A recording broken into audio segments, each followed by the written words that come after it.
So I got a question for you. Do you buy and sell land in rural areas, or you stick more to the city? So when do you think we'll see a drop in interest rates? Yeah. So do you do land nationwide or just in certain states? I'm not going to comment on politics here, Yeah. but well, we can talk politics. It's like, because I'm like, don't give a crap. So when do you at think least in maybe the stock market will take off? What are your thoughts? Bottom line is here. I think here's the summary of it all. Hey there, and welcome to another episode of the Jack Bosch Show, where we talk about all things finance, real estate, and wealth creation. We have a repeat guest today, and that is Vic Heredia. Vic is a big wholesaler, rehabber, fix and flipper, and as we just told me before we started, he's actually also doing some more land deals right now. So let's catch up with Vic and see what he's seeing in the market right now, what's going on, how is the market shifting, and what are the fix and flippers and what is the house world doing about a shifting market right now. Welcome to the show. Thanks for having me, Jack. I appreciate it. I'm glad to be here again. All right, I'm excited. So first of all, give us a quick update again. What do you do? What you have been doing this year? Anything changed since the last time you've been on the show? And what do you focus? What is your focus on right now? Well, I think I mentioned it a couple of years back. Our forte was selling to the hedge funds, so we were doing really well with that. They had a buy box. We would look for that property and then sell it to them. So it was really easy. It wasn't easy, but it was easier than it is now. But they stopped buying. Well, they're still buying, but they're buying like 60 cents on the dollar. And at that price, we're better off just listing the property or buying the property ourselves, right? So yeah, it has shifted. So now you got to get a little bit more creative. We're doing a few more sub-2 deals, a few seller finance.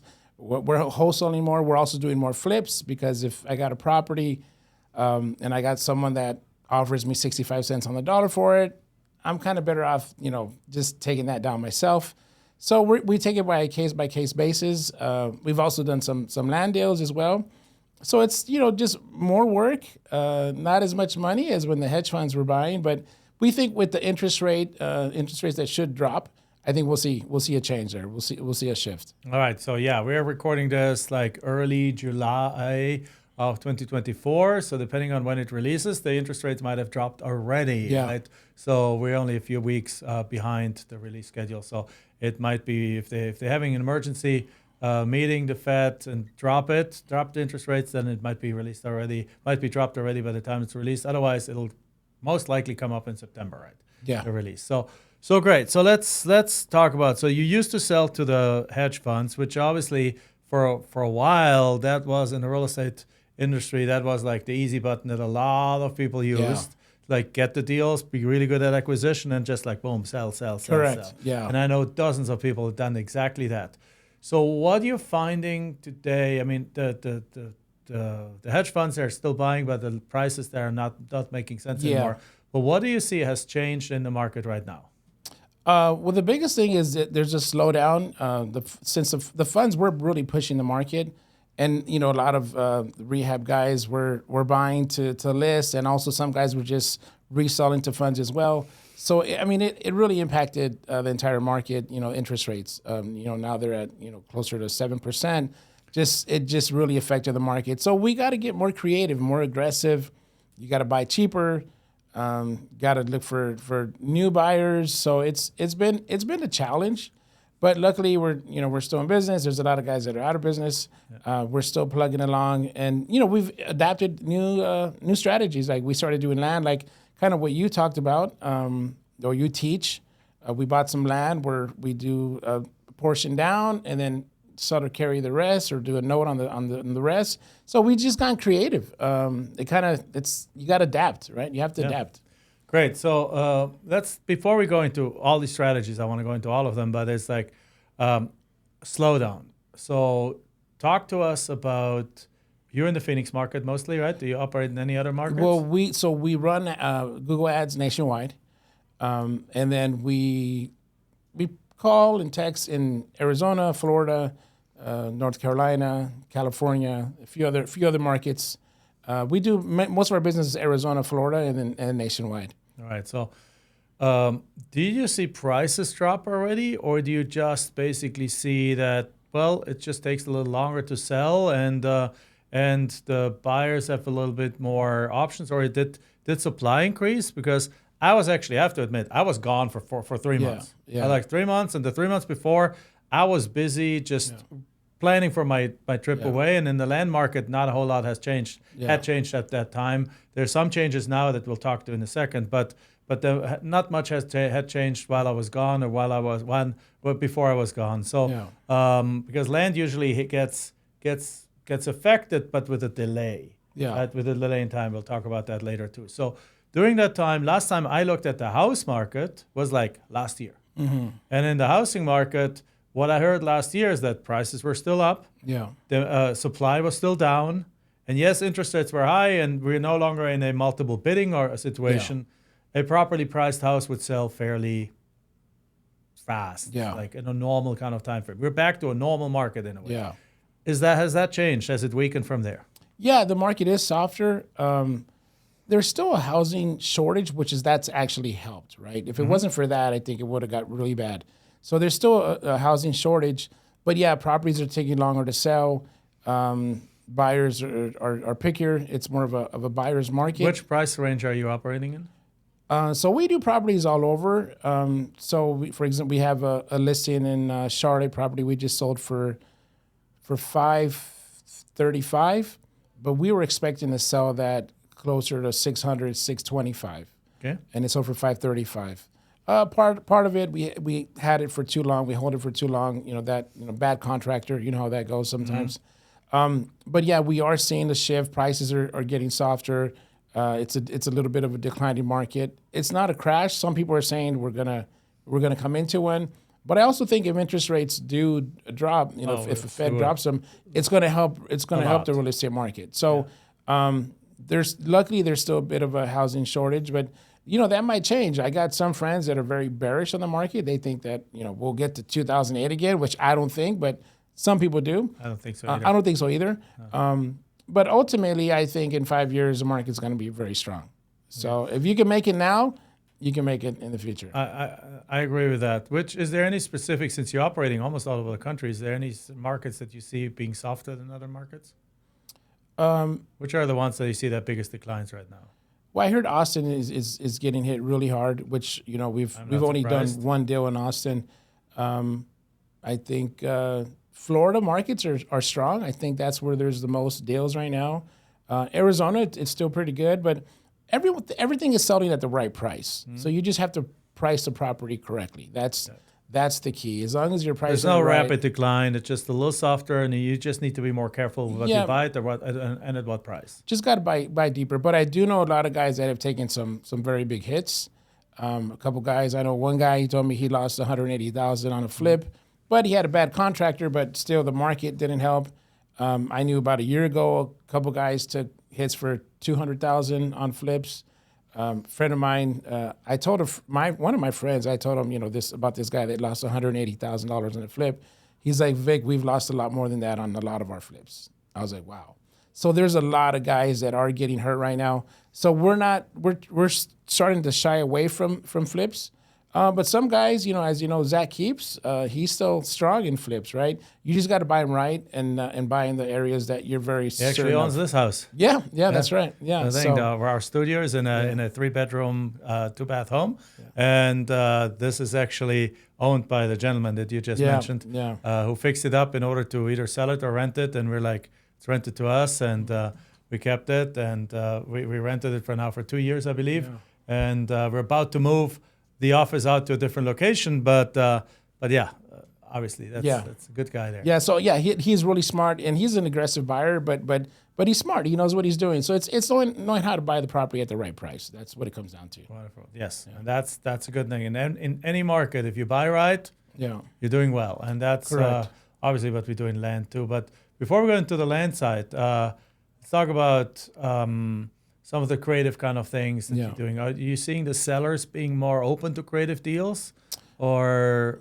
Yeah, right now we're seeing sellers are more open to selling. So it's easier to get contracts. It's easier to get sellers to agree to a sale. I think they know a recession's coming. They see things are kind of the world right now is kind of in a bad place, right? You got Israel war, you got the Ukraine. You got Trump, Biden. Like there's a lot of Well, no longer Biden. It's now Harris. Well, Harris, you're right. Sorry. So there's a lot of uncertainty now, right? So I think people are getting nervous with that. So, people are more open to selling. But because for so long people were making high offers on properties, they're still kind of, a little bit spoiled. They're expecting too much money for their property. Yeah. So, but I like what you said. Like, if you're in this business, you want to be in this business for more than just a moment. Yeah. And we had a run up that lasted like an upwards trajectory that lasted for like 12 years. Yeah. Right. Yeah. So basically from starting 2012 about 12, 13, all the way up to like 23 or so. Is that 11 years? And so there's a lot of people in this market that never experienced a downturn. Correct. Right. I started in real estate like 1999. We started dabbling with it. Gotcha. And really got serious with it. So you've been around, I've been around the big crash in 2008-9. I've been around the bottom, and then I've been around this one. And in this market, like, there's two things I think you got to pay attention to, and that is, number one, the fact that the market can change. So don't get you doing the smart thing of like starting to get a little bit out of fix and flips, because in a declining market, the worst you can do is being in a fix and flip with a bad contractor that takes 6 months longer than it should be. Because you need this price, and 6 months later you get that price, and your entire profit margin is eroded. Exactly. And the other part is that you need to know that after bad times come good times. Correct. Right? And we're not in bad times. We're just in not amazing time. You actually got to work for your money. It's not a great time. Yeah. But it's not a bad time either. You got to work for your money. You got to work for it. You got to work for it. That's it. You got to hustle harder. That's all it is. Yeah, that's all it is. That's it. So you're doing so the sellers are more willing to do those deals. The buyers. Let's talk about the buyers. Yeah. Who are you typically buying to now? Because again, there's like three kinds of deals. There's the wholesale deal. Yeah. Are the fix and flippers still buying, or there's still lots of them out there? A lot of them are on the sidelines. The stronger ones that their whole business runs on fix and flips, they're still buying, but they're buying at a deeper discount. I got a friend of mine. I sent him a deal, and he's like, "Yeah, I need this at 145." I'm like, "Okay, great." And then he went to inspect it. He's like, "Oh, on second thought, I need it at 80." I'm like, "Well, that's not gonna work." So and just we're getting lower offers. So you have to buy them at a deeper discount. But also too, if the offer's too low, then I'm just gonna list it on the market myself and try to sell it on the market. Kind of like a hotel or a novation, they call it, right? So we're doing a lot of that as well, and that's really helped. You just got to adjust to the market. Who's your typical buyer on that one? On novations, it's interesting. It's or a hotel. Or a hotel. It's still depending on the condition. If the property looks kind of rough, it's still a cash buyer that's buying on MLS.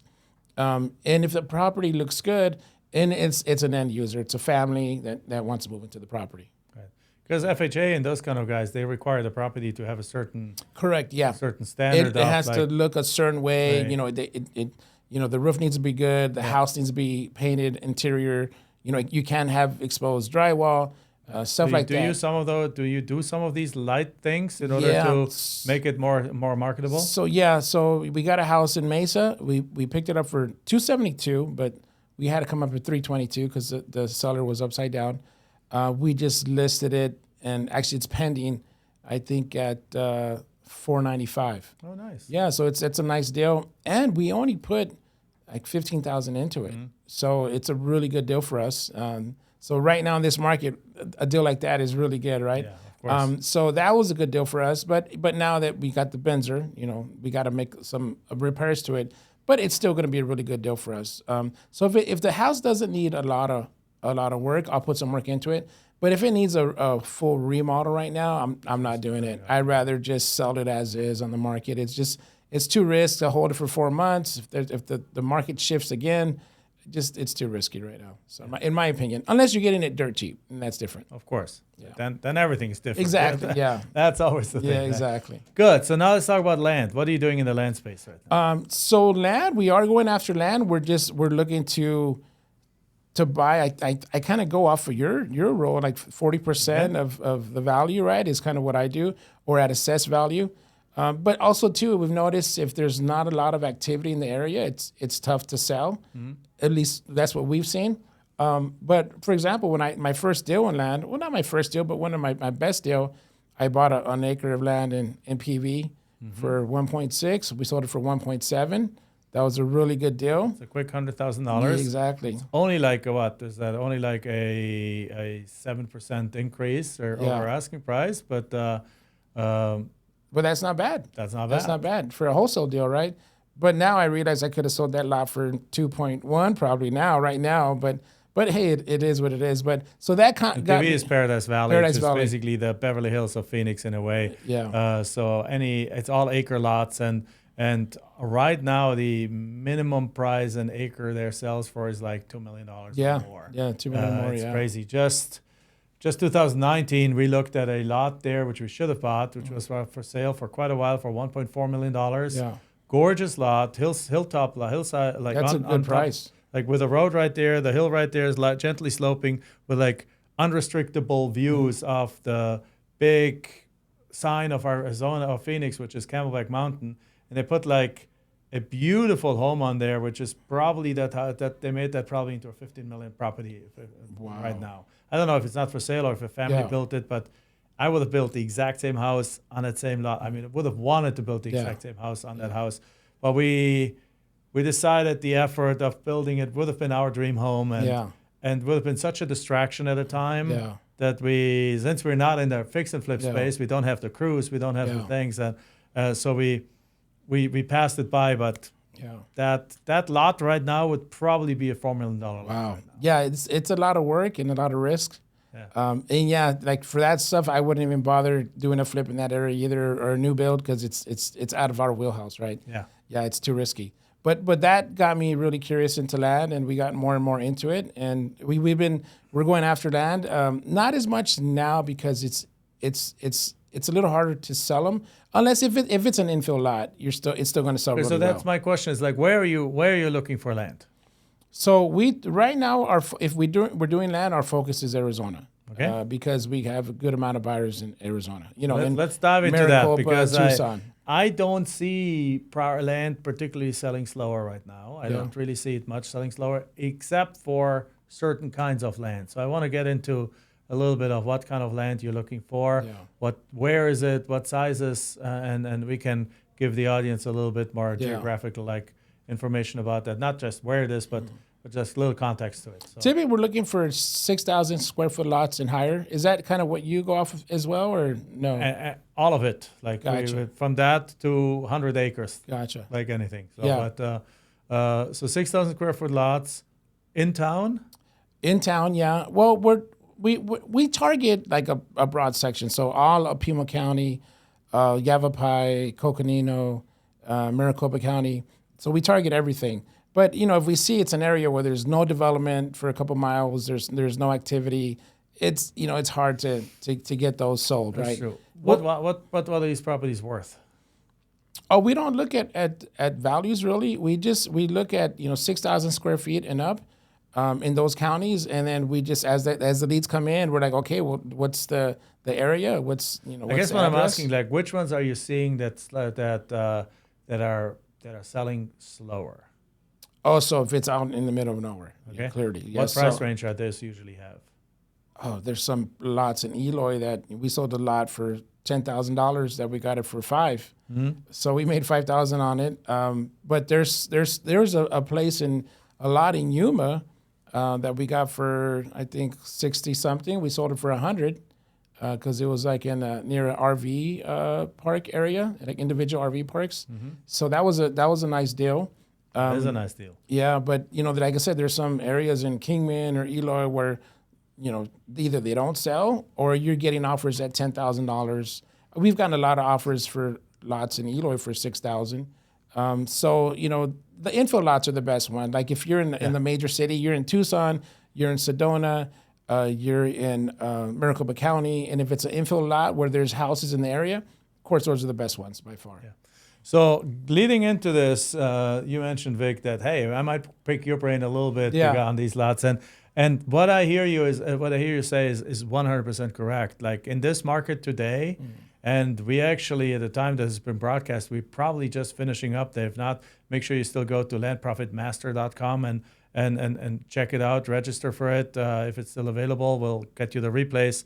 Well, we just did a 5-day, by the time that's released, we did. So we're doing it next week. But we're doing a 5-day masterclass where we actually demonstrating exactly how to select areas, how to find these deals, how to list those deals, how to value those deals. And it's actually all screen share demos, like walking everyone through it. But the number one message we have right now for the market, and you're experiencing the exact same thing, is you want to go high market right now. You want to go up market. You want to go, and not necessarily the $2 million lots. Yeah. What I'm talking about is not the $10,000 lots. Correct. There's those something that are a happens. waste of time. Yeah, so that exact same thing happened. Completely different scenario, I want to make sure. Completely different world. I don't want to compare 2008, 9, 10 to right now at all. Yeah. We don't expect a crash. As a matter of fact, I expect the market to be stable and be a hot market for land for the next few years, no matter what the economy does, because of what COVID has done, the working from home, the RV market still off the charts, people wanting space, people moving out, people being working virtual, can move wherever they want to go. Retirees retiring and not having enough savings need to move outside of town, and so on and so forth. But in 2008, what happened is when basically we hit a bigger recession, and that is the similarity. We hit a recession. When we hit a recession, the people that are most affected by that, unfortunately, the people that already don't have any money. Yeah. So those are the people that buy your $10,000 lots. Correct. Yeah. In good times, they have $2,000 to put down and pay you $300 a month for the next 3 years to pay that thing up. Yeah. In good times, they have the 10 grand to buy you that lot that you put on a contract for 3 grand or for 5 grand, and you make 5 grand on it. Yeah. In good times, they have the money to even buy a $20,000 property with $5,000 down and do the seller financing kind of thing, and so on. In bad times, they don't even have the down payment. Yeah, exactly. And we're not in bad times right now, but we are seeing the effects of the inflation of the last 3 years massively also hit the people that already have no money. Yeah. Because I saw this reel the other day where somebody says, I found my Walmart receipts from 2020, and I bought a bunch of items, and they cost $112. And I don't quote me on it. Yeah. We can find it and perhaps put it in here. But I think I saw that. And now I went and I went to Walmart and I either bought or priced out the exact same items, and they're like $420 or something like that. Crazy. Yeah. So it's like a 3-fold, 4-fold increase in prices for some of the basic items, yet they tell you it's only 5% or 3% or at the peak 9% inflation. Yeah. Well, 9% and on top of it 9% and on top of it 9% is already 40%. Year over year, it's crazy. It's year over year because it compounds. Yeah. And then they exclude all the stuff that we actually need. Yeah. They exclude gas, they exclude housing. Well, rents have gone up by 20% a year over these years, and it's crazy. So everything has gotten expensive. Now, you and I make good money. What does it bother us if X went from $2 to $10? Yeah, exactly. Right? Doesn't make a huge difference in our budget. But if you have a grocery budget of $500 a month, and that needs to last you for a family of 4, and you have it nickeled and dimed it out, and all of a sudden one item costs $5 more, and another item costs $3 more. It adds up. It adds up, and it's going to cut into something else. Yeah. And we see it already. Credit card credit card defaults are on the rise. Yeah. I saw statistics shared by a friend of mine that they basically anonymously, on aggregate, they asked the banks what the actual amounts of money that people have in the bank account is on average. Yeah. And you can see it going, it was in 2019, if this is 0, the amounts were here. Yeah. Then 2020 hit, and everyone stopped spending because everyone was at home, plus the government, all the free money from the government. Exactly. It went up like this. Yeah. And then over the last 3 years, it went out like this, and we're back right to that same To 2019 levels? We're back to just before it, when basically people have no more money in the bank account. Yeah. And you hear about unemployment, and people are actually getting jobs, but they're getting 2-3 jobs to just survive. Yeah. Right? So unfortunately, what that means, we bring it back to the land, that those $10,000 proproperties, that those are the same people that still have a dream for land. They want a piece of land. Exactly. They're wonderful people, but they just don't have. Yeah. They had the money 2-3 years ago. They had the money even last year. but they're running out of money. Yeah. And they don't have the money to buy something like this anymore. And it's interesting you mentioned that because, and not to interrupt, but it's interesting because we saw those comps. I'm like, oh yeah, that land will sell at 20 or at 25, and we're like, yeah, let's do it. And yeah, you're right. They're not selling as much. They're not selling as much. Yeah. The moment you go over like $30,000 or $40,000 though, everything changes. Yeah. Because now you're having a different buyer. Yeah. Now you're having a buyer that has a good job, that's usually a white-collar job, and works on a computer, works remotely. And those buyers have the opportunity to buy bigger deals, buy a nice lot. And if you're a little bit outside of town, a $40,000 lot, you're thinking $40,000, what does it get me? It's like nothing in the city. Yeah.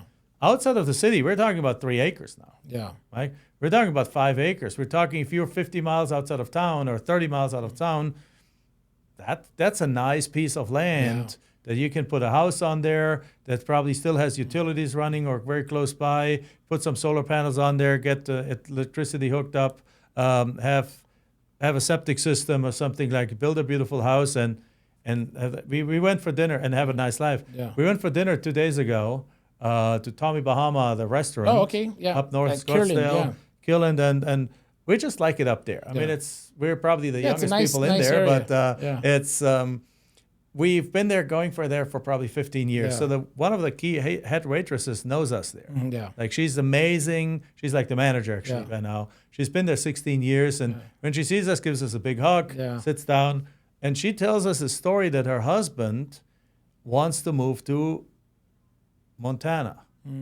Picked out the city, wants to move outside. He wants an acre or a couple of acres. And I was like, what's your husband do? And he's like, well, he works remote from home. Yeah. Really good income, works remote from home, and has a dream of having a little more space and having more for the outdoors. And you know what? These people that they could not do any of that before COVID. Yeah. But after COVID, when everyone was working from home and satellite dishes like Starlink and all stuff came up, he puts a Starlink in the backyard. Yeah, he's good to go. He puts a house on there, and he's good to go. Yeah. He has full broadband internet access wherever in the country he wants to go, to live, and he can live there. And that is boosting the above $40,000 properties really anywhere. Yeah, we actually got almost an acre of land in Sedona that we're pretty excited about. I'll give you the details. That is nice. Yeah. So we're excited about that one. We'll see how that does. I might be interested in that. Yeah, I mean, I think it's a great. I'm thinking of maybe buying it. We have a house up there that we're actually going there 2 days from now for the weekend. Oh, nice. And we're using it as an Airbnb usually. Yeah. I mean, it's rented out, makes a lot of money, and then it's fully booked for most of the year. And so we just blocked off the weekend for us to have some time that's on nice. there. We love it. We would love. It's not our dream home. Yeah. It's really we gutted that place, rebuilt it from A to Z. It's like it has 68 5-star reviews. It's just like top notch. We only started like a year and a half ago renting it. Yeah. And it's like it has better stuff in it than my house. Really? But it's you have still to give not me the our dream. address. We go there all the time. Yeah, it's still not like it's a ranch. It's a simple 1970s ranch home that we just got it and made really beautiful.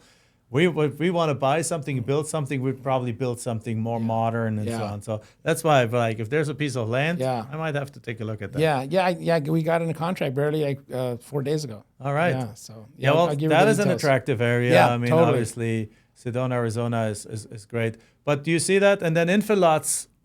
You mentioned it yourself. They haven't really slowed down. Yeah. Particularly if you're getting Actually, cheap. I think they're higher now than they were a year ago, maybe. Yeah. For sure. So it's that bottom end of the market. Yeah.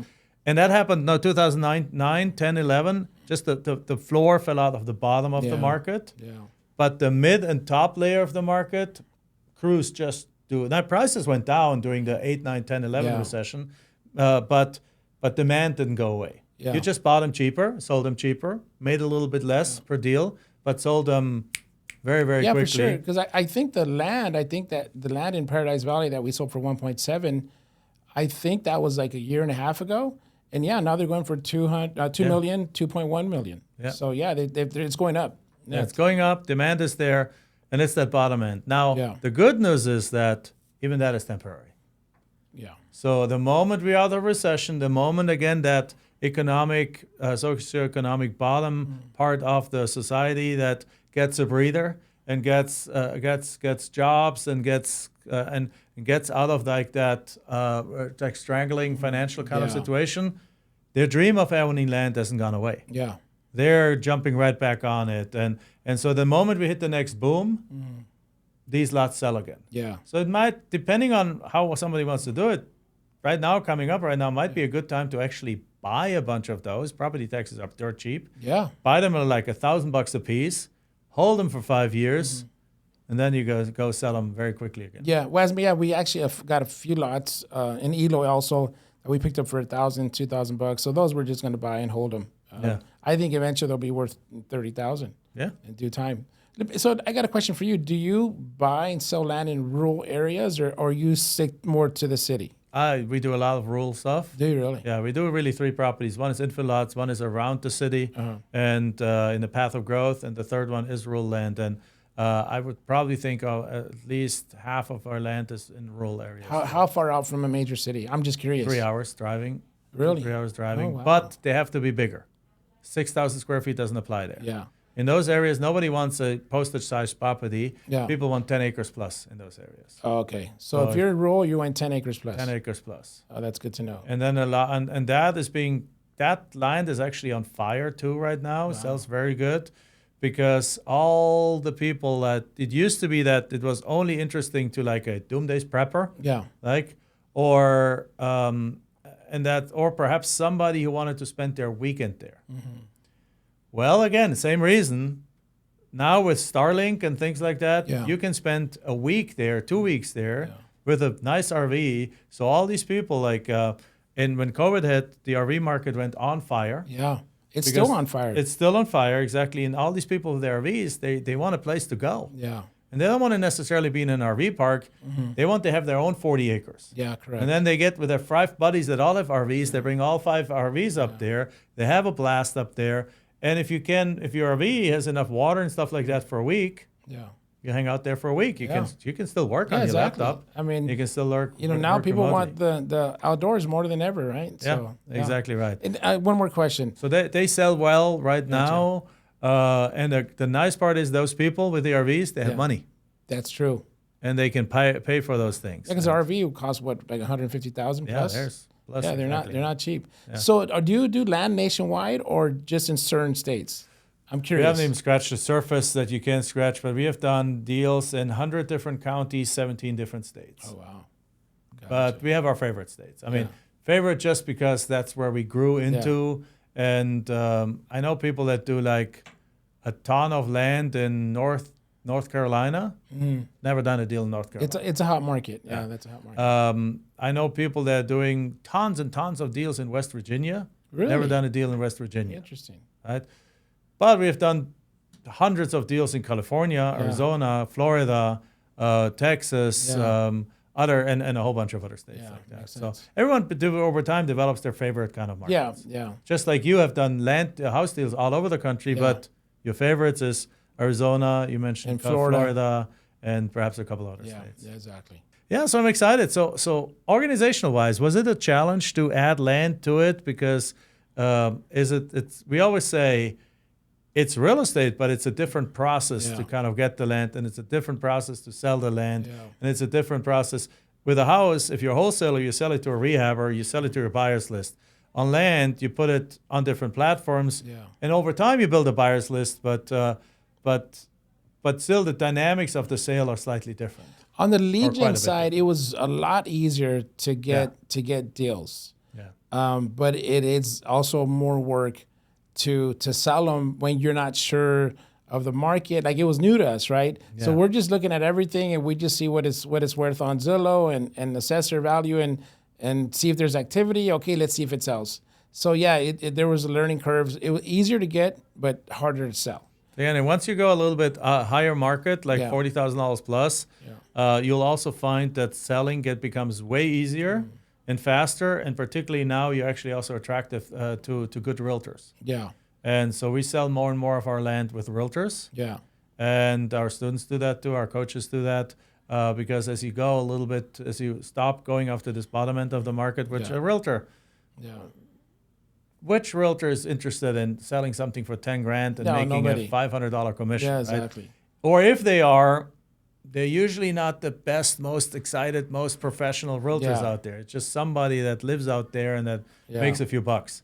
Yeah. And the moment you get into like $40,000 plus, they're making a $2,000 to $4,000 commission because land can perhaps can have a 10% commission. Yeah. They're making now $4,000. That's They're excited about it. they're excited about Yeah. it. And for us, we weren't targeting the low end stuff. We were just targeting anything in the county, 6,000 square feet. And up. of course, you get a lot of that. Yeah, But we and now so you get a actively lot of start that. excluding the lower How do you stuff. exclude it? You just You just for go values? when you get a data list. You just go by assessed value or by market value and just cut off the bottom. So it says value for the land. Yeah, Makes sense. Yeah, that's good. It's a good tip. you just So. get rid of the bottom end. And Yeah. not that you can't do deals, but a lot of those deals are really itty bitty. Yeah. On top of it, something interesting in that land space is the lower the price, the less money people have, as I Correct, kind of yeah. mentioned. And the higher the price, the more money people have. Yeah. But also the lower the price, the more people need seller financing. Yeah. So now you have a $4,000 land deal And they want to finance it. and they want finance. Yeah. Which is okay, but now your monthly payment that you're getting is $75 a month. Yeah, it's not worth it. Which is not really Yeah. worth it unless you do it in real volume. Yeah. And for example, we have one friend in there, a student of ours, that does 300 deals a year with like $100 a month payments. Yeah. For the monthly payments usually go for 5 years. Gotcha. Now, if you do the math on that, if you do 300 deals this year, it's $30,000 a year that you're Yeah. getting. And year 2, it's 60. By That's- year 4, that's- it's that's good. $120,000. So the guy pulls in $100,000 a month. Yeah. But the amount of volume he has to do Yeah, that, that's a lot of work. it's a lot of work. That's a lot of work. But that's what he likes, so it's Yeah. okay. So I'm not saying you can't make money on those. It's Yeah. just not what you and I usually would focus on because we like to make 20 grand plus on it. Correct. Yeah. Yeah. Our average deal size is like 24,000. That's kind Yeah. of what we shoot for. Although lately it has been less, but that's our average. Then sometimes you get a house deal like the one you just mentioned with 150 in it or so. Yeah. Yeah. That one, it was, I think we got it for 75 and we listed it for 150 and they're like, they wanted us to sell our Oh, finance. that's not. You haven't talked about that Yeah. one. I meant the house deal that you did that you Oh. mentioned earlier. It's like 325. Oh, and yeah, yeah. Oh, yeah. That's and a really good deal. Mine after all commissions, Yeah. you'll make like 150 on that one. Yeah. Yeah. So that's the That's a exception, really of good course. deal. Side. Yeah. But yeah, let's talk about that. You told me you got a really cool land deal done. Yeah, it was like, I think it was, I don't remember if it was 10 or 34 acres. I don't remember. It was one of the two. But yeah, we got an offer for it and we're listing it for 150 because it was a decent area and it was a lot of land. And we had the buyer offer us like a down payment of seller finance. And like, okay, well, my contract was 75,000. And I think they want to do like 60 down. I'm like, we'll take 75 down and then we'll carry 50,000 for 5 years at 6% or 7% interest. And so they agreed to it. I'm like, great. So I paid off the purchase price, Seller. and then we carried the 50,000 at 6-7% for 5 years. So that was a really nice deal. Yeah, Very and actually nice. I got the idea hearing it from you. All right, I'm glad. So I'm glad I was it able worked to help. out. Yeah, for sure. Yeah. This is some of our bread and butter deals. It's unusual that you get that high of a down payment. Yeah. So when you don't get that one, in that case, you next time call me if you have any kind of situation like that. If Yeah. you need, if you don't know how to structure it, but the easy way to structure is that in this current market, interestingly, over the last few years, tons of note buyers have popped up, and note buyers for land we used to be fairly rare back 10 years ago. Nobody people were like, you want to sell me a land note? On top of it, worse, if you do use like a land contract instead of like a deed and trust of note, they're like, I don't want to deal with that. Today, they're all very familiar with it. They're doing it every day. And there's platforms on there like, forgot the name right now. We'll put it in the show notes. But, and you can literally do it as such that you bring the note buyer into the closing with you, and you do, instead of a double close, you do a triple close, where you basically buy the property for 75, sell it for, let's say if they would have only given you $30,000 down. Yeah. So you have it under contract for 75, they give you 30 down, you're still out $45,000. Yeah. Right? You're missing $45,000. You would have to pull it out of your own pocket. So in a deal like that, you sold it for how much? 125? Yeah, we put like 50,000 on it. Yeah, 50,000. So in this case, what you would do is you say yes to that deal, and then you bring in a note buyer that buys the You get $30,000 down, sell it for 125. That's a $95,000 So we can note. carry the rest. So you carry a $95,000 note, but you sell it the same day Gotcha. for like $85K. That's a great idea right there. So what happens is, in that case, the buyer brings in $30K, the note buyer brings in $85K. Yeah. So now you have $125,000 in the bank. Yeah. Right? Is that right? No, 85, 95, 95, 105, 110. You got the $110,000 in the bank. 100, whatever. Yeah. You need my you're calculator close. here. Like, let me grab my calculator. So we'll do that. We'll figure that out. What is it like? 85 plus 30. It's 115. 15. So the title company is 115 in the bank. Now it sends 75 to the seller and gives you 40 cash. Yeah. You just made 40 cash, and by selling the note right the same day. Gotcha. So that's the way around if you don't get enough down payment. Yeah. And that has become a huge volume that our students are doing of these kind of deals, because not always do you get 75 Yeah. down when you have it on a contract. For Exactly. 75. That's a great strategy. It's just a little bit creative finance, Yeah. but it has saved a lot of people from deals that otherwise wouldn't work. Well, I can think of deals now that I turned down because the down payment was too low. Yeah. Well, from now on, Yeah, exactly. do that. I'll be happy to introduce you to the note buyers that we have Yeah. in our network. Yeah, that's great. And we'll perhaps put some into the show notes here too. Yeah, that's a great tip. Yeah, really Right, good yes. tip. It works really well, and they're buying. They're buying notes because here's the thing: if somebody even puts just $30,000 down, are they going to default? No, likely not. They're not defaulting on that No. deal. So Unless they that's have it. some huge issue, but yeah, they're Yeah. not going to default. Exactly, and then so it's not much of an issue. The defaults there, so note buyers know that, and they're very happy to buy these notes. Plus, they're getting huge yields. Yeah. What else is new? What else are you? What's coming up? What are you looking forward to in the next couple of years in the market and in your business? Making any changes? Any further changes? Well, we're just trying to grow out our acquisitions team. We're just getting more aggressive on the acquisition side. Also, dispositions. It's more of a challenge. So we're hiring more people on that end just to try to sell more of these properties. We're focusing on selling more on MLS because we do get better offers. You get more offers off market, but they're at a lower price. So sometimes it's tough. So we like the MLS. And the biggest thing though is right now we're just, if we could make money now, once interest rates come down, it's going to be a lot better. So Yeah, the name of the game a lot is right now, especially in the housing side, and I think we have been insulated from it a little bit. But again, except for the bottom end properties, is like position yourself in a market such that you can get through this couple of years that we're having here, where just the market dynamics work a little bit different, and you continue very successful. And then afterwards, when the next boom hits, you're sitting perfectly positioned to really take advantage of the market. that. You're sitting lean. You're sitting with your numbers working well. You're sitting everything's going well, and all of a sudden the world opens and you're like boom. Exactly. And make the big bucks. So when do you think we'll see a drop in interest rates? Oh, I think we'll see one in September. Yeah. But that one has already been priced into the expectations of everyone. So when do you at think least on maybe the stock market will take off? What are your thoughts? Next year. Really? I think everyone is waiting for the results of the elections. Yeah. And I'm not going to comment on politics here, but it depends on we can talk politics. It's because I'm really don't give a crap in a way, because I'm focusing on my business. I'm thinking if Trump wins, a lot of people are going to be excited. Agreed. And economic wise, it might go up, but also a lot of people are shit scared of Trump. Yeah. So that might disrupt that momentum. But I think most business owners are for most Trump. business owners will probably be excited about that from a business point of view. And then if Harris wins, I think a lot of people are going to continue to be scared what's coming up and holding back. Yeah. So from a business economic point of view, a Trump win, and many people are going to hate on me right now, is going to be better for the economy.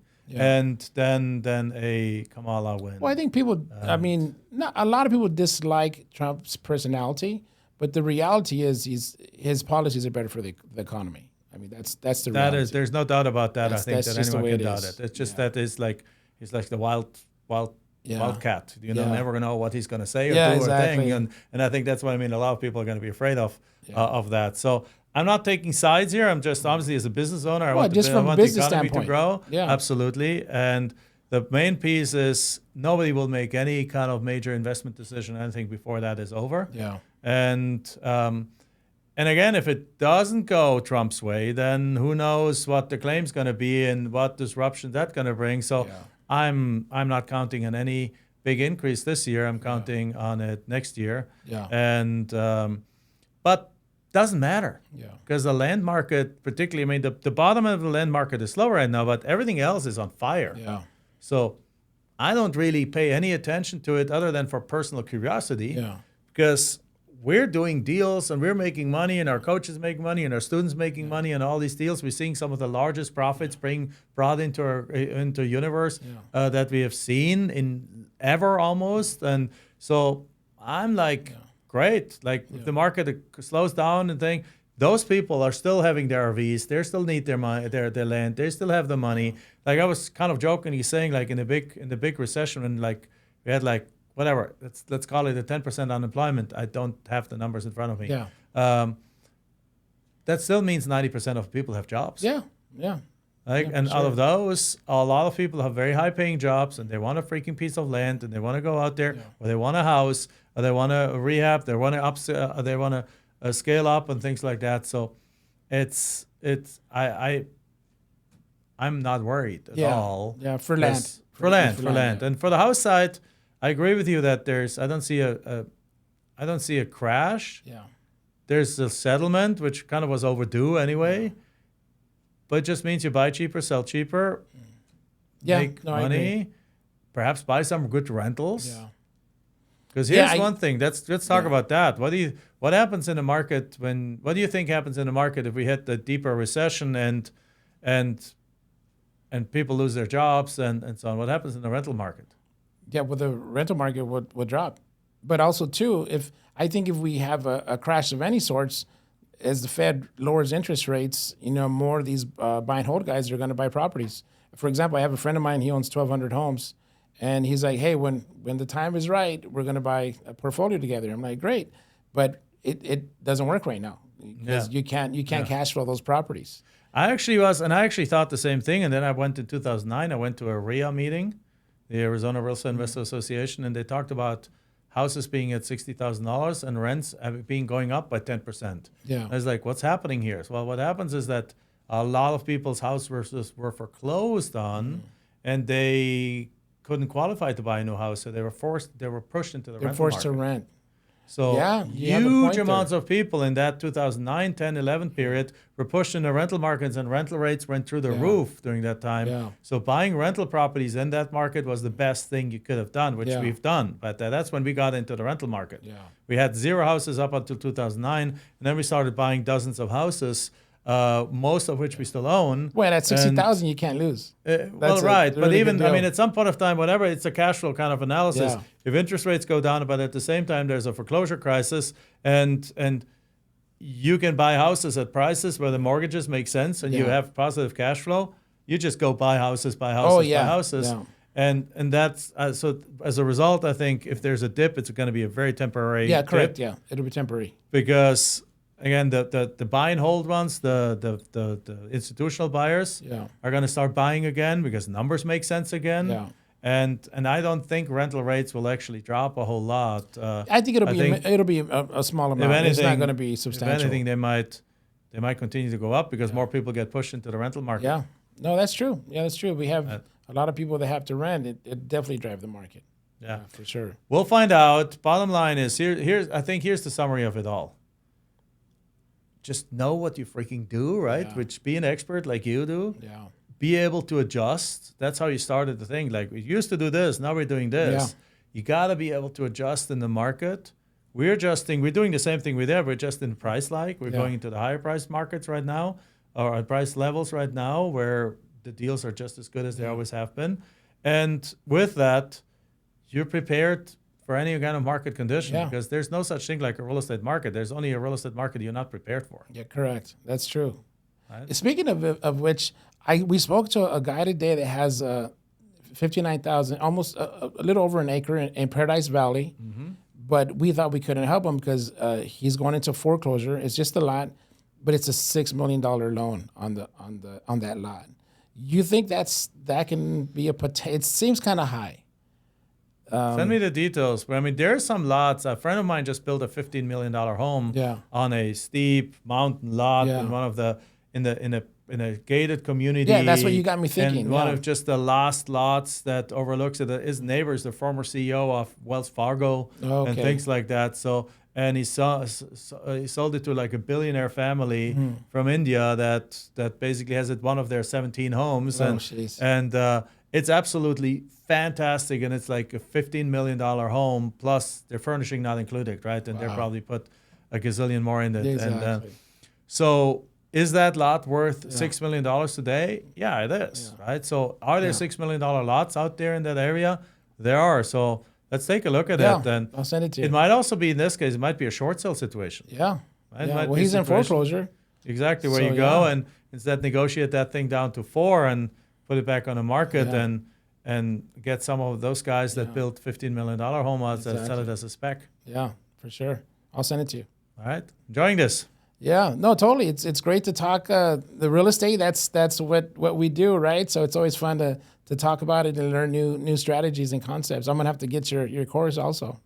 You should. You should. So with that said, Vic, thank you for being on the show. Is there any contact information or anything you want to give out to people? Yeah, if people want to reach out to me, I do a lot of deals with people that reach out to me. As a matter of fact, I got one guy that reached out to me. He's like, hey, do you do any coaching? I'm like, no, not really. This is a few months back. He's like, well, how much for a few coaching calls? I'm like, well, if you want, I'll charge you, $500 a call, But I gave him a lot of value. And within 30 days, the guy got 10 properties under contract, and we close on 6 next week. Very nice. And so he's doing great. It's crazy. So I got guys now that approach me to do deals together. And if they want to reach me on IG, it's Vic.Heredia. And that's where they can reach me and go from there. Vic.Heredia. Heredia. Is that right? That's it. You got it right. Vic is VIC. So VIC.Heredia on Instagram. Correct. Go check it out. And thank you for being on the show. No, thanks for having me. Awesome. It's been great conversation.